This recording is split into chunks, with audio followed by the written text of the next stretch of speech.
Hello everyone, in this video you're going to learn how you can add some information inside your Appsetting.json, then store it inside a model class, and then use it anywhere in your application using dependency injection.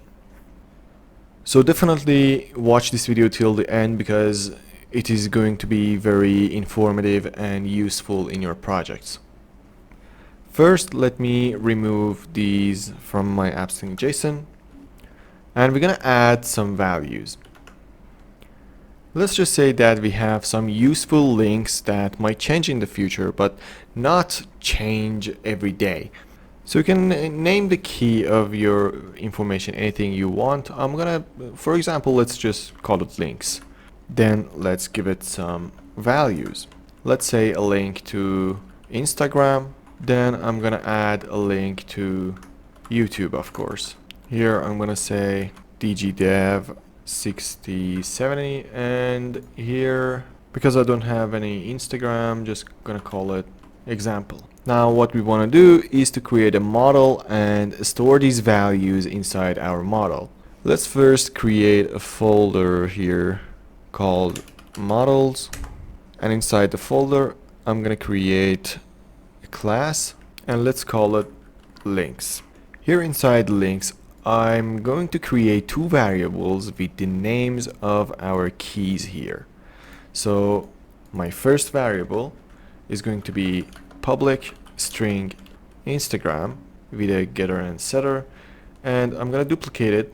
My second variable gonna be YouTube.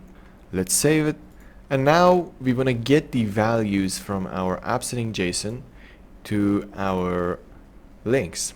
Also, there is a faster way of creating this model by copying our JSON, going inside our model, and here we can go to edit, paste the special, and paste JSON as class.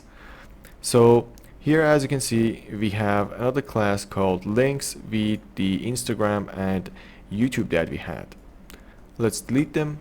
So to get the value and save it inside our model, we are going to go inside program.cs. Here, let me remove the unnecessary lines. And before we build our builder, we're going to create a variable. You can name it anything. I'm just going to call it links. And if you have seen my previous video about dependency injection, you're going to know that we can read the configuration by writing builder.configuration.getSection, and here we're going to write the section that we're going to read. The section is links, so let's just write it. And now this is going to read the values inside our links that we have inside Appsetting.json, but we want to store it inside a variable of type the links class that we had. So we're going to say .get, and here I'm going to specify the model that I'm going to put the values in, which is links, and here parentheses and close. Alright, now if I hover my mouse on the link, you can see it's of type our links model that we have. So now that we have the value over here, how can we use it? There are multiple ways. One of them is to get the configuration directly inside your controllers or methods. And just as we have put it inside a variable, you can do the same there. But it's not very efficient, and the better way is to use this links variable that we created as a dependency injection. And we can inject this variable inside our classes and methods. And the way that we are going to do that is by saying builder.services.add singleton. So we're going to create a singleton from this variable that we have. Add singleton is a type of dependency injection that will create an instance of this variable the first time that the application is executed. We also have add transient, which will connect a model to an interface. We also have add scope, which is kind of like add transient, but add scope will be executed each time a request comes to our application. Add transient will execute each time it is called, and the add singleton it will be executed the first time that the application has been run. And ultimately, because we are using just one variable, we're going to use it as a singleton.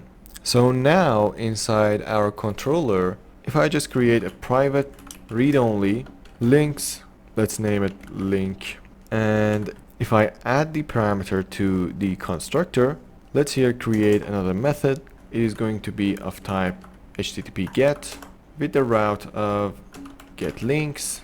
Let's here create a public iActionResult with the name get links as well, and here we're gonna return OK, and inside OK we're gonna create a new object. So the new object concept is that if you don't want to create a model and you want to have a custom object like a model, you can use it like this. And here I can specify any kind of name that I want. For example, here I'm going to say Instagram, and the value is going to be equal to link.instagram, just like that. The Instagram is going to be counted as a variable, and this is going to be counted as a value, and it will automatically find the variable type. And here I'm going to say YouTube going to be equal to link.youtube.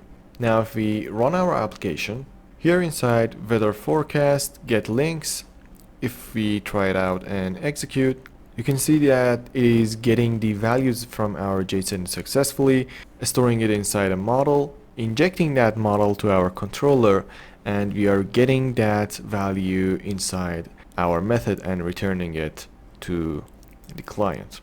That's it, everyone. I will upload this project to GitHub and put a link into the description if you want to download the code, and I will also put a link for the dependency injection tutorial that I mentioned at the first of the video.